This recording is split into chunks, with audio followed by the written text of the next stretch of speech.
Hello, we are at FSH on the first day in 2024 in Dubai, and I'm with Ucham Yeah, from Dusit that's Dusit right. Group, Yes, that's right. like global vice president Yes, for the investment, for development, development and Yep, investment. Yep. How are you doing? Really good, really good. Good? Really, really exciting to be here. Correct. Yeah, it's my first time at Okay. FSS, but no, it's really, really impressive. Yeah. Correct. So why you feel this show is that important for your company from the global perspective? Yeah. Well, I mean, obviously, like this is where all the big players are. This is where a lot of the the developers. So a lot of collaborators, partners. Obviously, as a company, we are very much. I mean, we have been in the Middle East for a very, very long time. Correct. Actually, 24 years ago, that's when we basically planted our first flag, which is a Dusit in Dubai. And to this day, it's still very much our flagship here, in the UAE. Obviously, since then we have expanded further. Now we have we are not only in Dubai but also in Abu Dhabi. We are in Qatar. We are also in Oman. We are in Egypt. So I mean, we are all over, and obviously we are moving into Africa as well. Obviously, as And Dubai I was expecting Saudi as well. and in Saudi Arabia, of course, yeah, we can never forget that, one of our biggest Correct. and most important markets. So as a company, we are really much pushing developments in all fronts. So that's why it's very, very important for us to be here, to be well represented here. And obviously, myself and my colleagues, we are very, very pushing our brands out. Yeah. So tell our viewers more about your properties across Middle East and Asia. Yeah. What kind of services you are offering and what kind of clientele are your customer? Right. Okay. So as a company, we are very much a hospitality company through and through, right? That's what that's what we have always been known. I mean, as a company, we've been around for 75 years. We are very much operating. Most of our properties are operating at the luxury level, luxuries, and obviously the upscale level. Upscale level. Yeah, And it's a very strong brand in the Southeast Asian market as well. Exactly, yeah. So like I mentioned, we are very well established. We've been around for 75 years. We're not only in hotels and resort development, we are also in real estate as well. We have our own branded residence, that we are very much pushing out. So in Thailand, we are doing a lot of development, and we're also developers ourselves, so we also do investment ourselves. So we, as a company, we very much know the pain point. Not only just from the operator and the brand point of view, but also from the development point of view as well. And because of that, we also, so we develop branded residences.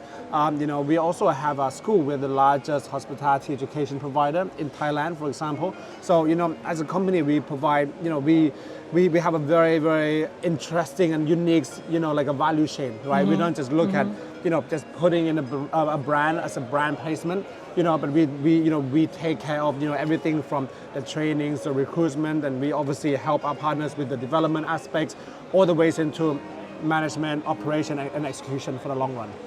Yeah. Well, when you talk about GCC market, who are your main customer from which key markets? Which are your key markets? I mean, obviously, because we have been here for, like I mentioned to you, for a long time. I mean, we were practically one of the first hotel, if not the first luxury hotel on Sheikh Zayed Road, right? I mean, nearly 25 years ago. So, I mean, for us, like, obviously, look, right now, I mean, a lot of what, our customers we're attracting from Saudi Arabia, but I mean, just all over the region, really, because we have, like I mentioned, quite a strong presence here, but also, we have quite a lot of Russian clientele who are also coming over as well in Dubai, also in Thailand, because we have a very, very strong presence.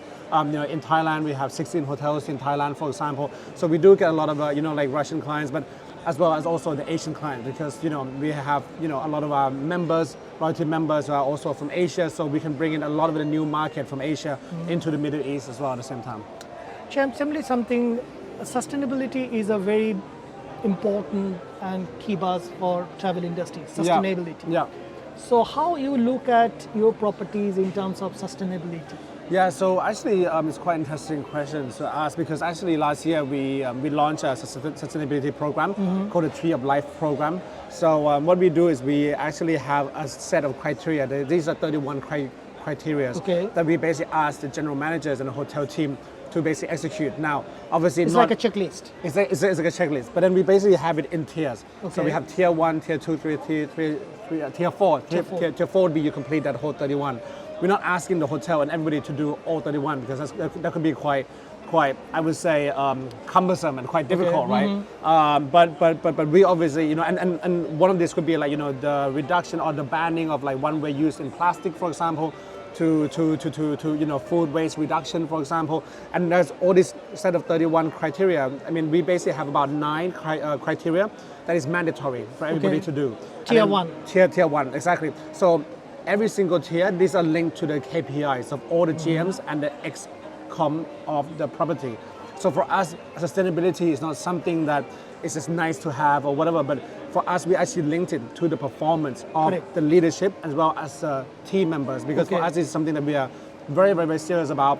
But again, besides the mandatory ones, the team can decide what else they want to tackle. Because for us, we believe that sustainability is a very much a combined collective effort. You know, it's not just the head office that goes in and says, you have to do this, you have to do that.